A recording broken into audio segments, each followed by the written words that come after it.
Hello, John Scarborough here, coming to you for my premiere episode of what I call 7 Minutes with Pablo, or 7 Minutes Update from Pablo. That's my name here in this town. We're in the town of Tedzitz, and I'm standing on top of a roof right now. This is how we do a roof in Mexico. Not everybody does exactly this way. When you use the foam like this, it insulates a building, and a lot of people use cement block, but that gets a lot of heat coming through. So I wanted to get up here and just show you guys what this looks like. Tomorrow they're going to pour the cement. This is a garage and our future training center for projects that we're going to do here. I'll do training for people on electrical, air conditioning installs, and plumbing, other trades that they can do to get out and try to make some more money. Life is pretty hard here. People make about 200 pesos a day. That's about $10 a day, so it's really hard. It's really difficult. There are ways to make more money. There are people that do projects or do jobs that they get paid by the job, and if you can get into that kind of realm, obviously you're going to do much better. And so what we're building here is someplace that we're also going to live in to begin with before we build our house.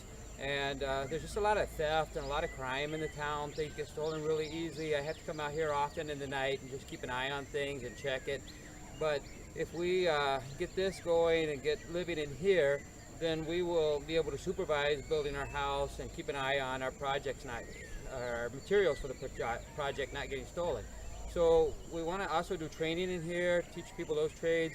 Rebecca can also do cooking classes and just other things with the ladies, other kind of training things, maybe sewing classes, and just other ideas that the Lord will bring to us, and we will bring into fruition with His guidance. And so we just want to share with you guys a little bit of what's going on currently too. So when we got here in January, there was probably about 20 people coming to the church on Sunday. Now we're a little more than 70.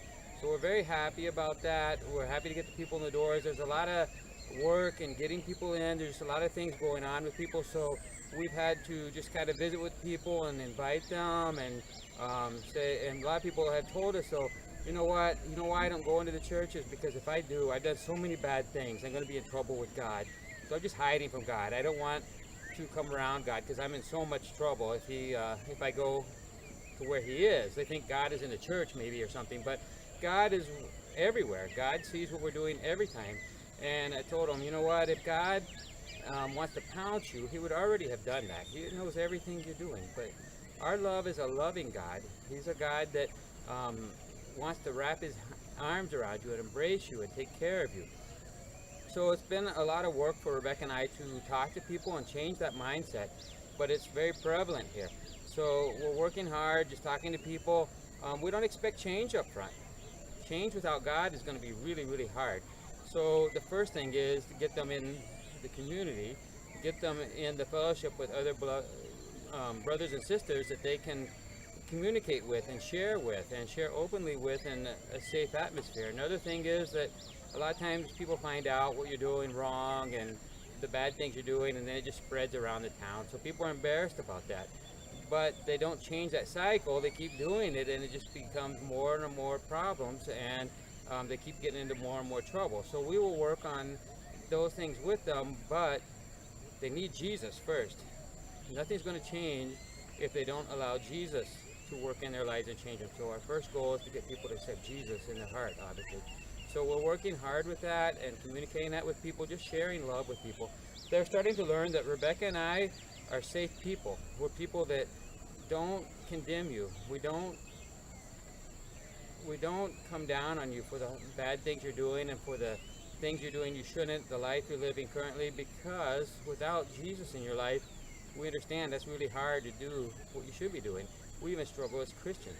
So we're just sharing that with them. We're sharing that message with them, and we're starting to see a lot of people come around. We are visiting with people that have never been to church, or some used to go to church. They're prodigals, but they're scared to come back. And so we're just trying to welcome people in, let them know, hey, we're a welcoming community. We want to love you and bless you and pray for you. And we even have prayed with a local police officer that's having some mental struggles in life. There's just a lot of things going on that he didn't realize is going on with him, and he just hadn't been able to sleep, and he's been struggling. One night he said, I just want to pull out my gun and just shoot it in the air. and obviously that's going to create some problems with his job if he does stuff like that. But his daughter's getting married. He's stressed with her leaving the house and losing his daughter. Not losing her, but she's be moving out, and he's just sad about that. And so he's just going through a lot of stress. There's other things in life, and so we just sat down and prayed with him and visited with him. And we just want to bless people in all circumstances and everything they're going through.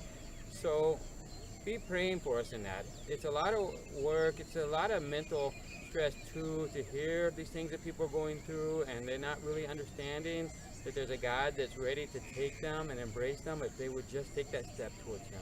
And so pray with us, be praying for us, be praying for the ministry here. There's a lot of other things going on, just environmentally wise.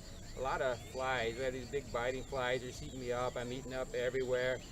Today got a little over 100 degrees, and I just got really stressed working in the heat today. Then a storm came. It went from 100 degrees to 74 degrees, so it changed quickly. But now there's no wind out here, and so the flies are just covering me. So you keep seeing me brush them off. But anyway, we'll share more with you as to what we're doing here and how the Lord is using us in this town. We're just blessed to be here. We're blessed to serve this community. There are a lot of hardships, and we just ask you to be praying for us. And we know the Lord will get us through all of that. And the number one goal is for people to follow Jesus and accept Jesus in their life. Thank you, guys.